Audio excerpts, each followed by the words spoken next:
Salut tout le monde, c'est Matt, j'espère que vous allez bien. Moi ça va super bien. Et aujourd'hui on se retrouve pour une vidéo un peu différente de d'habitude. Donc comme vous savez ma passion, je suis trop fan d'Harry Potter. Et des animaux fantastiques, c'est pareil, c'est un truc franchement, je kiffe ça. Donc aujourd'hui on va faire une vidéo qui me tenait vachement à cœur. C'est mes créatures magiques préférées d'Harry Potter et des animaux fantastiques. Donc j'espère qu'elle va vous plaire. Si vous voulez que je fasse d'autres vidéos sur le thème d'Harry Potter, moi ça me ferait super plaisir. Donc dites-le moi en commentaire.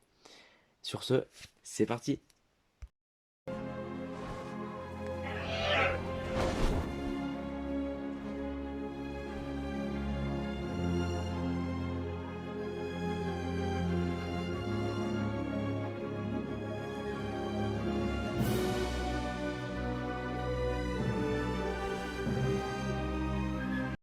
Ok, donc on commence direct avec la 10e créature. Donc c'est le Zoo. C'est un animal à la base chinois qui est vachement stylé. C'est le croisement entre un chat et un lion, mais de la taille d'un éléphant. Il a l'air hyper méchant comme ça, mais en vrai il est très craintif. Il a 4 crocs et peut parcourir jusqu'à 1000 km par jour. On le voit pour la première fois dans les Animaux Fantastiques 2. Donc après que ce soit échappé du cirque Arcanus. Donc déjà cette scène elle est trop stylée. Norbert il réussit à l'apprivoiser. Et une autre scène que j'adore avec lui, c'est quand il les aide à s'échapper du ministère. Et donc rien que pour ça, il mérite d'être dans cette liste. Ensuite en 9ème j'ai mis les dragons, donc c'est une valeur sûre d'Harry Potter. Et franchement, c'est trop stylé les dragons. Et mon préféré donc c'est le Maguire à pointe, donc c'est le dragon qu'affronte Harry à la première tâche du tournoi des trois sorciers. Et franchement, je le trouve trop beau. Vous allez voir dans l'extrait, c'est une pépite. Ensuite en 8ème j'ai mis les centaures. Donc comme vous voyez c'est des créatures avec un buste humain et un corps de cheval. Donc ils sont super méfiants, ils vivent dans les bois. Et ils ont des facultés de ouf. Genre, ils ont des facultés de guérison, de divination et d'astronomie. Dans Harry Potter, on en connaît surtout un, donc c'est Firenze. Dans Harry Potter à l'école des sorciers, il a sauvé quand il était dans la forêt interdite de Voldemort.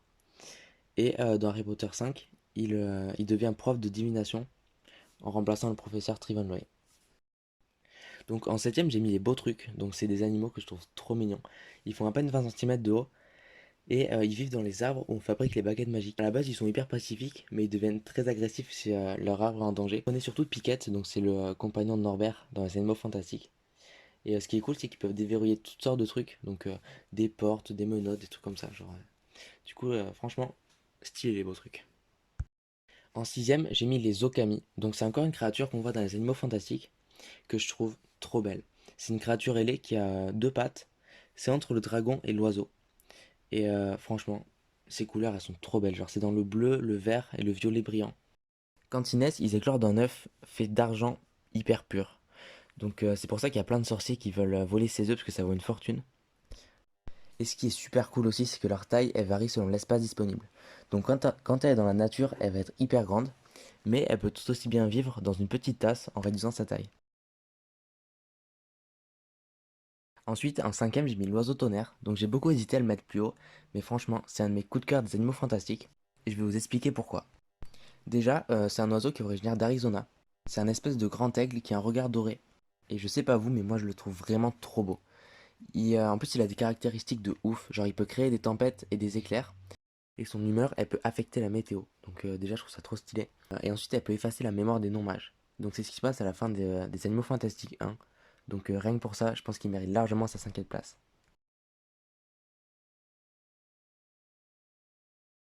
La première partie de cette vidéo est maintenant terminée. J'espère qu'elle vous aura plu. Si c'est le cas, n'hésitez pas à liker et vous abonner. Si vous n'êtes pas d'accord avec mon classement, ou si vous voulez que je fasse une vidéo sur une créature en particulier avec plus de détails, dites-le moi en commentaire, ça me fera super plaisir de vous lire. Et sur ce, à la semaine prochaine pour la deuxième partie de cette vidéo.